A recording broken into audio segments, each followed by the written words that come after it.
নমস্কার বন্ধুরা, ডলির রন্ধনশালায় সবাইকে স্বাগত। আর আজকে তোমাদের সাথে শেয়ার করব মটরশুঁটির একটা দারুণ নিরামিষ রেসিপি। তাহলে রেসিপিটা দেখে নেওয়া যাক।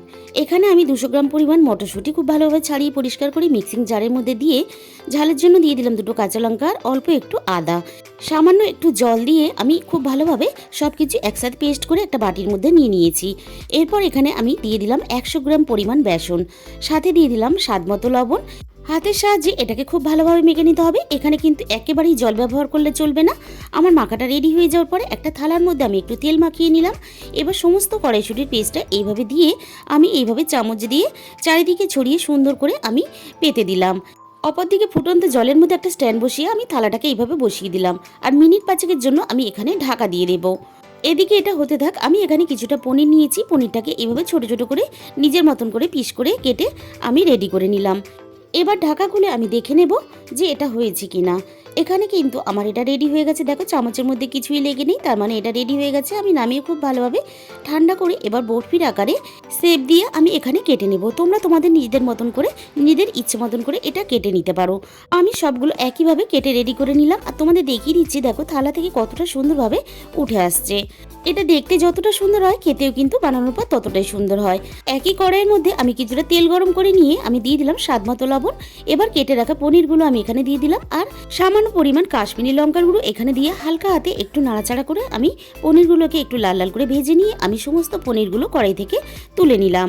ওই একই তেলের মধ্যে আমি এবার কড়াইশুঁটির বরফিগুলো একে একে দিয়ে আমি উল্টে পাল্টে লাল লাল করে সবগুলো ভেজে নেব। বন্ধুরা, তোমরা এটাকে বানিয়ে কিন্তু ভাত, রুটি, লুচি, পরোটা সব কিছুর সাথে খেতে পারবে। আর একবার হলো এই রেসিপিটা তোমরা বানিয়ে খেয়ে দেখো, অসম্ভব টেস্টি হয়। আর রেসিপিটা শেষ পর্যন্ত দেখার পরে ভালো লাগলে অবশ্যই ভিডিওতে একটা লাইক করো আর চ্যানেলটাকে সাবস্ক্রাইব করে পাশে থাকা বেল আইকনটা অল করে দিও, যাতে আমি নতুন কোনো রেসিপি আপলোড করলে সবার আগে তোমার কাছে পৌঁছায়। প্রয়োজন মতন আরও একটু তেল গরম করে নিয়ে দিয়ে দিলাম ফোড়নে অল্প একটু গোটা জিরে আর দিয়ে দিলাম শুকনো লঙ্কা। এরপরে আগে থেকে কেটে রাখা একটা মাঝারি সাইজের আলু এখানে দিয়ে দিলাম। আলুর মধ্যে দিয়ে দিলাম স্বাদ মতো লবণ। এবার খুব ভালোভাবে আলুগুলো নাড়াচাড়া করে আমি লালচে করে ভেজে নিলাম। তোমরা চাইলে এই রেসিপিতে আলু ব্যবহার করতেও পারো, নাও করতে পারো। আদা ও টমেটো বাটা দিয়ে দিলাম। এবার নাড়াচাড়া করে নেব ততক্ষণ আদা ও টমেটোর কাঁচা গন্ধটা চলে যাওয়া পর্যন্ত। এরপর এখানে দিয়ে দিলাম 1 চামচ পরিমাণ হলুদ গুঁড়ো, দিয়ে দিলাম 1 চামচ পরিমাণ ঝাল লঙ্কার গুঁড়ো আর দিয়ে দিলাম 1 চামচ পরিমাণ জিরে গুঁড়ো, 1 চামচ পরিমাণ ধনে গুঁড়ো, সামান্য একটু কাশ্মীরি লঙ্কার গুঁড়ো আর দিয়ে দেবো এখানে, যেহেতু নিরামিষ তরকারি, 1/2 চামচের মতো এখানে চিনি। এখানে চিনিটা অবশ্যই ব্যবহার করবে, তবে কিন্তু তরকারিটা খেতে ভালো লাগবে। সামান্য পরিমাণ জল দিয়ে মশলাটা খুব ভালোভাবে কষিয়ে নিয়ে আমি এখানে প্রয়োজন মতো জল দিয়ে দিলাম। জলের পরিমাণটা এখানে একটু বেশি দিতে হবে, যেহেতু মটরশুঁটির মধ্যে আমি বেসন ব্যবহার করেছি, তাই অনেকটা ঝোল টেনে নেবে। এবার খুব ভালোভাবে আমি সিদ্ধ হতে দেবো ঢাকা চাপা দিয়ে। ঢাকা খুলে আমি আলুটা দেখে নেব।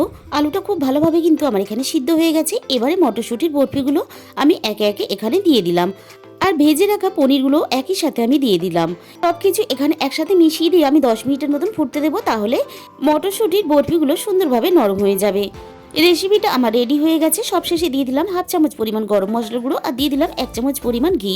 5 মিনিটের জন্য আমি ঢাকা দিয়েছিলাম, যাতে ঘি আর গরম মশলার গন্ধটা সুন্দরভাবে তরকারির সাথে মিশে যায়। তাহলে আজকে রেসিপিটা এই পর্যন্ত। দেখা হবে অন্য কোনো নতুন রেসিপির সাথে।